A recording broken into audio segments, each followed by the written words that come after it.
Hello friends, உங்கள் சந்தியா பேசுகிறேன். இந்த வீடியோவில் நம்ம என்ன பண்ண போகிறோன்னா, மோமோஸ் மாதிரி ட்ரை பண்ணலான்னு சொல்லிட்டு வீட்டில் பசங்களுக்கு லீவ் விட்டாங்களா, அவங்கள சமாளிக்க முடியல. ஸோ ஹெல்த்தியாக கொடுக்கலாம் நம்ம கொஞ்சமாச்சு அப்படின்னு நான் ஒரு இன்னோவேட்டிவாக பண்ணது தான். மைதா மாவுக்கு பதிலாக கோதுமை மாவில் பண்ணலாம். ப்ளஸ் அதுக்குள்ளே வந்து பூர்ணம் மாதிரி நம்ம கொழுக்கட்டைக்கு வைப்போம்ல, அந்த மாதிரி பூர்ணம் செஞ்சுக்கிறதுக்காக தேங்காவை வந்து நோண்டி எடுத்துட்டு பின்னாடி இருக்க அந்த அந்த ஓடு இருக்கும்ல, அந்த தேங்காய் பின்னாடி அதை கட் பண்ணி எடுத்துட்டு அது தேங்காவை துருக்கி குட்டி குட்டியாக நறுக்கி அதோட ஏலக்காவை போட்டு பல்ஸ் பண்ணி எடுத்து வச்சுக்கிட்டேன்.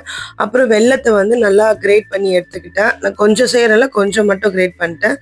அப்புறம் அடுப்பில் வந்து இந்த வெல்லத்தை வந்து உருக்கிக்கிட்டேன்.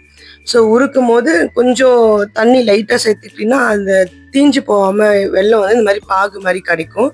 அதில் வந்து நம்ம அந்த கிரைண்ட் பண்ணி வச்சுருந்த தேங்காய் துருவில் அதோட ஆட் பண்ணிவிட்டு சும்மா ஒரு கிண்டு கிளறிக்கிட்டு அது மிக்ஸ் ஆகிறதுக்கு ஒன்றோட ஒன்று ஒட்டிக்கிறதுக்காக அதை ஆற வச்சிட்ட பிறகு கோதுமை மாவு வந்து ஜெலிச்சுக்கிட்டேன். நல்லா ஜலிக்கும் போது ஸோ அந்த நம்ம என்ன பண்ணுறோம், அந்த உதிரி உதிரியாக வரதுக்காக அந்த கட்டி மெட்டியாக இருக்குல்ல, அதெல்லாம் வந்து அது மேலேயே நின்றுடும். கீழே வந்து உதிரி உதிரியாக வரும்.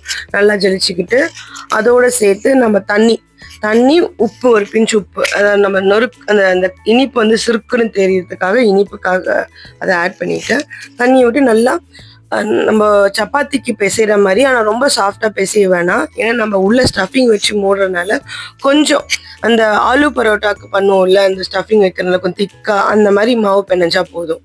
அதை நல்லா பிணைஞ்சிக்கிட்டு கையில் வந்து ஒரு நம்ம அந்த ஸ்டஃபிங் பாலாக பண்ணிக்கிட்டேன். அதை வந்து நம்ம கையிலே பிடிச்சி அந்த நடுவில் வந்து ஒரு புள்ளி வர மாதிரி நான் நசுக்கிட்டு அதுக்குள்ளே வந்து நான் ஸ்டஃபிங் வச்சுட்டு சோமாஸ் மாதிரி மடிச்சுக்கிட்டேன்.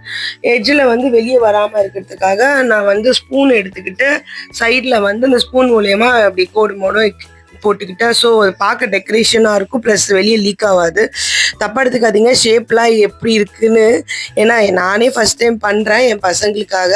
ஸோ அந்த ஷேப்லாம் எதிர்பார்க்காதீங்க. ஆனால் டேஸ்ட் பார்த்தீங்கன்னா 100% சொல்கிறேன் நல்லாவும் இருக்குது. எண்ணெயில் வந்து இந்த மாதிரி டீப் ஃப்ரை பண்ணி அந்த கலர் மாறணும் எடுத்துகிட்டு பசங்களுக்கு கொடுத்து பாருங்கள். இன்னும் வேணும்னு